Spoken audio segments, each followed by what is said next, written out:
Iran యుద్ధ ప్రభావం gas సరఫరాపై పడింది. వాణిజ్య సిలిండర్ల కొరతతో హైదరాబాద్లో హోటళ్లు మూతపడుతున్నాయి. మరింత సమాచారం మా ప్రతినిధి సూరిబాబు ప్రత్యక్ష ప్రసారం ద్వారా అందిస్తారు. రైట్ కావ్య, పశ్చిమాసియాలో యుద్ధ వాతావరణం నెలకొన్న నేపథ్యంలోనే మనకి కమర్షియల్ గ్యాస్లకు సంబంధించి అక్కడి నుంచి ఎక్కువగా దిగుమతి చేసుకున్న పరిస్థితి తరచూ నెలకొంటూ ఉంటుంది. ఈ నేపథ్యంలోనే గ్యాస్ దిగుమతులు కొంత తగ్గుముఖం పట్టినట్లుగా మనకు విశ్వసనీయ వర్గాల ద్వారా సమాచారం అవుతుంది.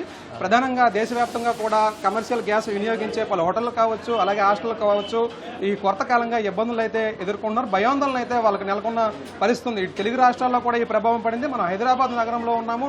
అయితే ఇక్కడ కొంతమంది హోటల్ నిర్వాహకులు ఉన్నారు. ఈ గ్యాస్ కొరత ఎలా ఉంది, వాళ్ళు ఎలాంటి ఇబ్బందులు ఎదుర్కొన్నారు అనే విషయాలను వారి మాటలోనే అడిగి తెలుసుకుందాం. సార్ చెప్పండి, గ్యాస్ కొరత ఎలా ఉంది, మీకు ఏమైనా దీనికి సమాచారం ఉందా, ఎలా అనిపిస్తుంది?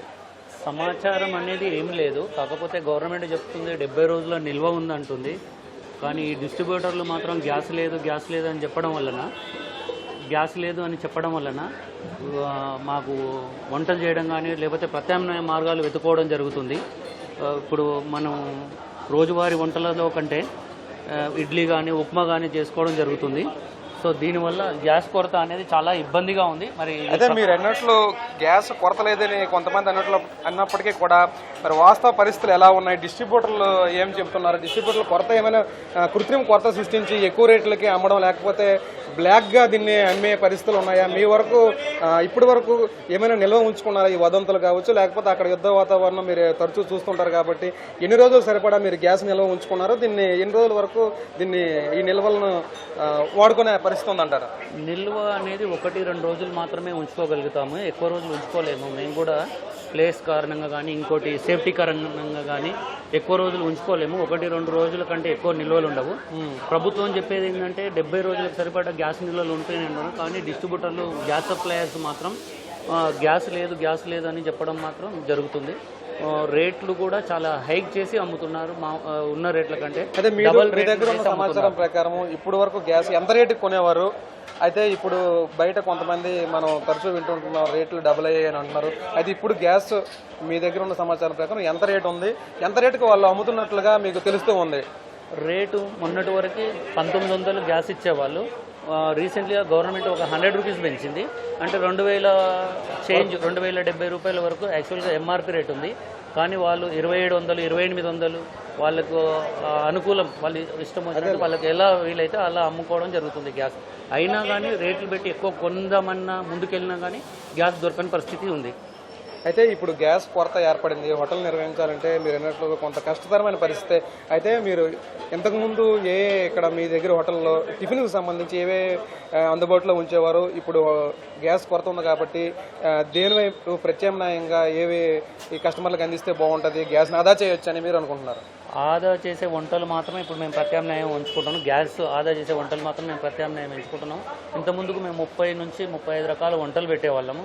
ఇప్పుడు ఇడ్లీ, ఉప్మా లాంటిది, ఇంకా ఏమైనా రెడీ చేసి పెట్టుకునేది, లైవ్ ఐటమ్ కాకుండా రెడీ చేసి పెట్టుకునే ఐటమ్స్ మాత్రం మేము ప్రిపేర్ చేయడానికి చూస్తున్నాం. మేము కూడా గవర్నమెంట్కు సపోర్ట్ చేసినట్టుగానే వంటలు ప్రిపేర్ అవుదామని మేము గ్యాస్ ఆదా అయ్యే వంటలు ప్రిపేర్ చేయడానికి మేము కూడా రెడీ అవుతున్నాం. ఇటు హోటల్స్తో పాటుగా హాస్టల్లో కూడా నిర్వహిస్తున్నారు. అయితే హాస్టల్లో టిఫిన్స్, భోజనంతో పాటుగా కొంతమంది హాస్టల్లో ఉండేవారు, యూత్ కావచ్చు, యువత కావచ్చు, ఎక్కడైనా వాళ్ళ వ్యాపకాల తలమునకమై వచ్చి వేడి నీళ్ళు పెట్టుకోవాలి కానీ టీ, కాఫీలు పెట్టుకునేవారు. ఇప్పుడు ఆ పరిస్థితి పెట్టుకోవచ్చు. అది దాని పరంగా ఎలాంటి నిబంధనలు మీరు అమలు చేస్తున్నారు? మనం అలాంటివన్నీ తగ్గించుకోవాల్సి వస్తుంది. ఓన్లీ వంటకు మాత్రమే ప్రిఫరెన్స్ ఇవ్వాల్సి వస్తుంది. గ్యాస్ అనేది చాలా ఇబ్బందిగా ఉంటుంది. సో దొరకడం చాలా కష్టంగా అయిపోతుంది. అయితే ఇప్పుడు మనం హోటల్కి సంబంధించి కస్టమర్లు కూడా చాలా మంది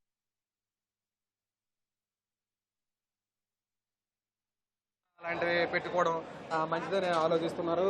అయితే మన హోటల్కి సంబంధించి ఇప్పటి వరకు ఈ గ్యాస్కి సంబంధించి మీరు చెప్పినట్లు రోజుకి మీ ఉన్న హోటల్లో ఎంత గ్యాస్ వినియోగం అవుతుందండి? రోజుకు 3 నుంచి 4 గ్యాస్ సిలిండర్లు వినియోగం పెట్టుకుంటాము. ఒక్క రోజుకు మాత్రమే మేము సరిపడంత గ్యాస్ స్టాక్ పెట్టుకుంటాము. ఎక్కువ పెట్టుకోవడానికి కూడా మాకు అవకాశం లేదు. సో ఏదన్నా మళ్ళీ ప్రాబ్లమ్స్ అవుతామని, ఎక్కువ ప్రమాదాలు జరిగే అవకాశాలు ఏదైనా ఉంటే గిట్లా అయిపోతుందని చెప్పేసి మేము గ్యాస్ ఎక్కువ స్టాక్ పెట్టుకోము. మ్యాక్సిమం మాకు సప్లై అనేది కంటిన్యూగా ఉంటే 1 డే గ్యాస్ మాత్రమే స్టాక్ పెట్టుకుంటాం. అయితే ముందుగా ఇక్కడ పశ్చిమాసియాలో యుద్ధం జరుగుతుంది, మన దిగుమతులు గ్యాస్కి సంబంధించి కమర్షియల్ గ్యాస్ దిగుమతులు చేసుకుంటాము, ఇలాంటి ఇబ్బంది వస్తుందని మీరు ఎప్పుడైనా ఆలోచించారా? ఆలోచిస్తే లేకపోతే ఇప్పటికి నిల్వ ఉంచుకుందరు కదా, ఆలోచించే పరిస్థితి చేశారా? ఆలోచించడం అనేది లేదు సార్, ఆలోచించలేదు. ఆలోచిస్తే నిల్వ ఉంచుకునే వాళ్ళము. కాకపోతే దీన్ని గవర్నమెంటే దీనికి ప్రత్యామ్నాయ మార్గాలు ఎన్నుకొని త్వరగా ఈ ప్రాబ్లమ్ని సాల్వ్ చేస్తే అందరికీ మంచిగా ఉంటుంది. అదేలే. అయితే ఇప్పటి వరకు కూడా మీరు చెప్పినట్లుగా ఇటు హోటల్స్ నిర్వహిస్తున్నారు, అలాగే హాస్టల్ కూడా నిర్వహిస్తున్నారు. గవర్నమెంట్ కూడా ప్రత్యామ్నాయ మార్గాలను అన్వేషిస్తే బాగుంటుందని చెప్తున్నారు. అయితే ఇప్పుడు 2-3 గ్యాసులే ఈ రోజు రేపటి సరిపడే ఉంచుకున్నారు. దీనికి సంబంధించి మీ హోటల్ కావచ్చు, హాస్టల్కి సంబంధించి, మీ సంఘాలకు సంబంధించి వారి దృష్టిలోకి వచ్చిందా? మీరు ఏమైనా మాట్లాడుకున్నారు దీని గురించి, ఏం చేస్తే బాగుంటుందని?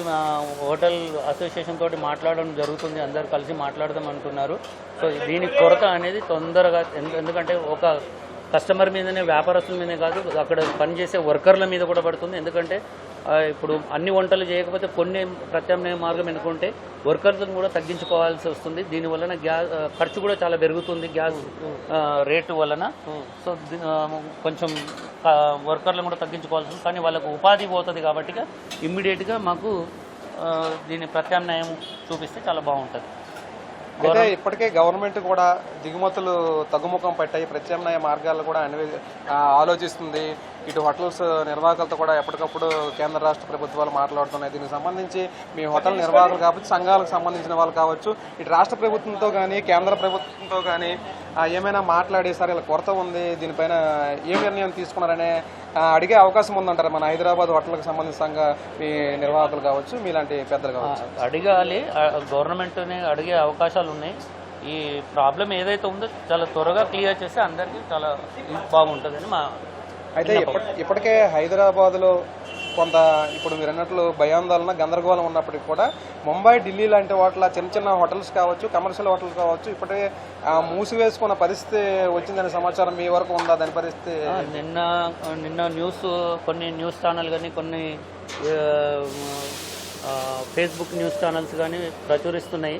ఆల్మోస్ట్ బెంగళూరులో హోటల్స్ అండ్ హాస్టల్స్, ఐటీ కారిడార్స్లో నిర్వహించే క్యాంటీన్స్ అన్నీ బంద్ చేస్తున్నామని చెప్పేసి గ్యాస్ కొరత కారణంగా దీన్ని ప్రత్యామ్నాయం గవర్నమెంట్ చూపిస్తే బాగుంటుంది. ఇది ఇప్పటికే మెట్రోపాలిటన్ నగరాల్లో దేశవ్యాప్తంగా ఈ గ్యాస్ కొరతకు సంబంధించి చిన్న చిన్న హోటల్స్ అయితే మూసుకునే పరిస్థితి వచ్చిందని. అయితే మన హైదరాబాద్కు సంబంధించి ఇప్పటివరకు కూడా గ్యాస్ కొరత అయితే ఉందనే భయాందోళన అయితే తమకు ఉందని ఇప్పటివరకు కూడా ఆయా సంఘాల నాయకులతో ఇప్పటికే సంప్రదింపులు జరిపామని, ఇటు రాష్ట్ర ప్రభుత్వంతోనూ కేంద్ర ప్రభుత్వంతోనూ సమావేశమై కొరత లేకుండా సమన్వయంతో దిగుమతులు తెచ్చుకోవడం కానీ, ప్రత్యామ్నాయ మార్గాలను అన్వేషించి ఇటు ప్రజలకు ఎవరైతే కస్టమర్లు వస్తారో వాళ్ళకి ఇబ్బందులు లేకుండా చూడాలని ఇటు హోటల్ నిర్వాహకులు చెప్తున్నారు. మరోవైపు ఎక్కువగా ఆయిల్ లాగేవి, లేకపోతే గ్యాస్ ఎక్కువగా ఖర్చు అయ్యే వంటకాలు కాకుండా ప్రత్యామ్నాయ మార్గాలను ఇప్పటికే ఆలోచించామని, ఇడ్లీ లాంటివి, ఉప్మా లాంటివి రెడీ చేసుకుంటున్న పరిస్థితి ఇప్పుడు హైదరాబాద్లో ఉందని ఇటు హోటల్ నిర్వాహకులు అయితే హైదరాబాద్లో చెప్తున్న పరిస్థితి ఉంది. కావ్య, ఇప్పటి వరకు తాజా సమాచారం ఇది. వీడియో జర్నలిస్ట్ బాలాజీతో సూరిబాబు, ఈటీవీ న్యూస్, హైదరాబాద్.